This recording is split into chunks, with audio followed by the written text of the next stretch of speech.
कभी सोचा है कि सरकार को कैसे पता चलता है कि देश में कितने लोग हैं, कौन कहाँ रहता है, क्या करता है और किसको किस चीज की जरूरत है? इसका जवाब है जनगणना। और अब आ रही है 2027 की जनगणना। लेकिन दोस्तों, इस बार की गिनती थोड़ी हटके है, क्योंकि 2027 में जो जनगणना होगी वो पूरी तरह डिजिटल होने जा रही है। अब बात करते हैं कि ये प्रोसेस होगा कैसे। सरकार ने बताया है कि ये पूरी जनगणना 2 हिस्सों में की जाएगी। पहला, हाउस लिस्टिंग, मतलब अफसर आपके घर आएंगे और पूछेंगे कि घर कैसा है, कितने कमरे हैं, पानी बिजली आती है या नहीं, गाड़ी है, टीवी है, मतलब आपके घर की पूरी रिपोर्ट तैयार की जाएगी। दूसरा, पॉपुलेशन एन्यूमरेशन। अब यहाँ बात होगी आपके और आपके परिवार की। नाम, उम्र, जन्म तिथि, शादी हुई या नहीं, पढ़ाई कितनी है, क्या काम करते हैं, धर्म क्या है, जाति क्या है और यहाँ तक कि आप किसी डिसेबिलिटी से जूझ रहे हैं या नहीं, ये भी पूछा जाएगा। और सुनिए, 1931 के बाद पहली बार पूरे देश में जाति की गिनती भी की जाएगी। यानी ये जनगणना सिर्फ गिनती नहीं, देश का सोशल मैप बनने जा रहा है। अब एक जरूरी सवाल, इससे फायदा क्या है? तो जनगणना का डेटा ही सरकार को ये तय करने में मदद करता है कि किस एरिया को कितना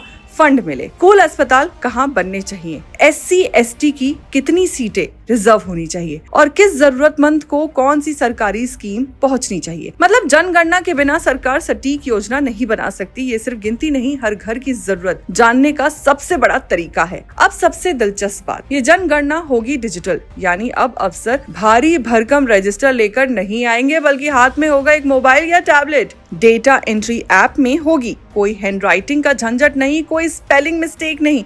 हर घर की GPS लोकेशन सैटेलाइट से लिंक होगी। अगर कोई घर छूट गया तो ऐप खुद बोलेगा, भाई एक घर रह गया है। और सुनने में आ रहा है कि सरकार सेल्फ एन्यूमरेशन यानी खुद से फॉर्म भरने का ऑप्शन भी दे सकती है, जिसमें आप अपने मोबाइल या वेबसाइट से खुद ही अपनी डिटेल्स भर सकेंगे। फॉर्म भरने के बाद आपको मिलेगी एक यूनिक ID जो आप अफसरों को दिखा देंगे और फिर बस काम हो गया। तो अब आपके दरवाजे पर अफसर आए तो घबराइए मत, मुस्कुरा कर जवाब दीजिए, क्योंकि ये सिर्फ एक औपचारिकता नहीं है, ये आपके और देश के फ्यूचर का हिस्सा है। जनगणना 2027 ये सिर्फ गिनती नहीं, एक कहानी है आपकी, मेरी, हम सब की।